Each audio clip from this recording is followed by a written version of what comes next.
Le grand magazine du samedi, midi 18h. Les interviews de RVVS à partir de midi.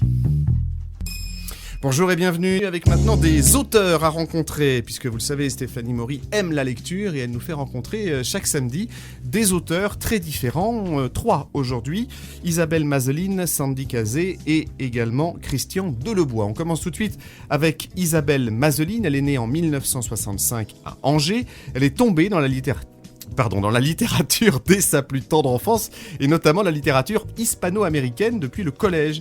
Le livre est la sève qui coule dans ses veines, et après une lune de miel en 1996 à Cuba, elle tombe sous le charme de ses habitants et du pays. Depuis, 6 séjours ont ponctué ces dernières années au détour d'un bilan de compétences, et oui, parfois la vie professionnelle le permet. L'évidence va de soi, écrire un mémoire sur Cuba pour faire mieux connaître cette île aux exilés, mais aussi aux touristes qui ne voient que des plages de sable blanc. Voici, interviewée par Stéphanie Maury, Isabelle Mazeline.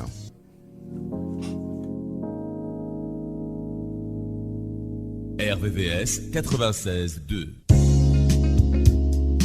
Aujourd'hui, dans notre chronique, je vous présente Isabelle Mazeline, qui a écrit son livre Cuba, le chant des sirènes, paru chez Publibook.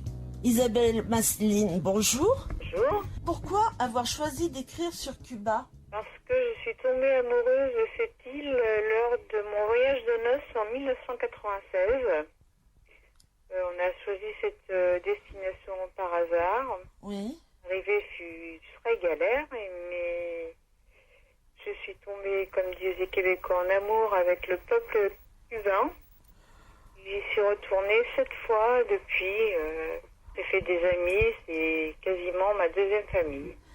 Est-ce qu'on peut dire que c'est un livre autobiographique ? Sur certains passages, oui. Alors, depuis quand êtes-vous tombée dans la littérature ? Oh là, depuis que je sais lire, que ma grand-mère m'a offert mon premier livre, je devais avoir 6 ans. Ça s'appelait L'homme et la mer. Qu'est-ce que Cuba a de plus que la France ? L'humanité, la générosité, le sourire, la joie de vivre. Alors, Miosotti, je ne sais pas si ça se prononce comme ça. Tout à fait. Est-ce un personnage qui a vraiment existé ? Ah, tout à fait, oui, elle a existé. Je l'ai rencontrée en 2012 très rapidement, lors d'une rencontre chez la personne chez qui on habitait. Elle apprenait le français, donc elle voulait tester son niveau de français. Nous l'avons vue une demi-heure à tout casser. Et on s'est promis de s'écrire par mail de temps en temps, ce que je n'ai pas fait. Et au 1er janvier, elle m'a envoyé ses vœux. Et à partir de ce moment-là, on s'est écrit tous les jours pendant 6 mois. Et vous n'avez plus de nouvelles ? Ah si, on l'a aidée à faire les démarches pour sortir de l'île, puisqu'elle a quitté Cuba pour s'exiler au Canada. Et nous sommes allés la voir l'année dernière, enfin elle et sa famille, on est allés la voir à Montréal l'année dernière et je l'ai tous les dimanches au téléphone. Les interviews de RVVS 96.2. Comment ça se passe à Cuba ? Décrivez-nous le peuple cubain, comment il réagit. Y a-t-il autant de manifestations ? Y a-t-il la démocratie ? Comment il vit, vraiment ? Il n'y a pas de démocratie, c'est une dictature pure et simple. Comme ils disent avec beaucoup d'humour, parce qu'ils ont quand même beaucoup d'humour, ils disent on a 3 problèmes, le petit déjeuner, le déjeuner et le dîner. Ils passent leur journée à courir avec un sac à la main à la recherche de nourriture. Ils sont rationnés, ils ont un carnet de rationnement. Ils vont dans les bodegas, donc les épiceries d'État, puisqu'ils ont droit à un certain nombre d'aliments par mois, qu'ils n'ont souvent pas. Il n'y a pas le rationnement nécessaire. Il y a aussi le marché noir qui fonctionne beaucoup. Pour ça, je disais, ils paraissent heureux, mais ils ne sont pas vraiment heureux, quoi.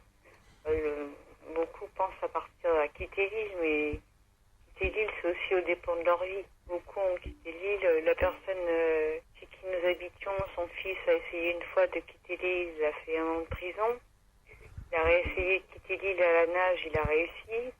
Par contre, son voisin n'a pas réussi. Il a disparu en mer. Je pense qu'il a été mangé par les requins. Miosotti a réussi à partir légalement, mais ce sont des torture psychologique à n'en plus finir, quoi. Isabelle Mazeline a écrit son livre qui s'appelle Cuba, le chant des sirènes, paru chez Publibook, et donc vous pouvez l'acheter Il y a n'importe un autre livre également, Moi, Miosotti, cubaine, ou Le choix d'une vie, chez Édit Livre. Retrouvez cette interview en écoute toute la semaine prochaine sur le site www. Le grand magazine du samedi, midi 18h. Les interviews de RVVS à partir de midi. Bonjour et bienvenue avec maintenant des auteurs à rencontrer, puisque vous le savez, Stéphanie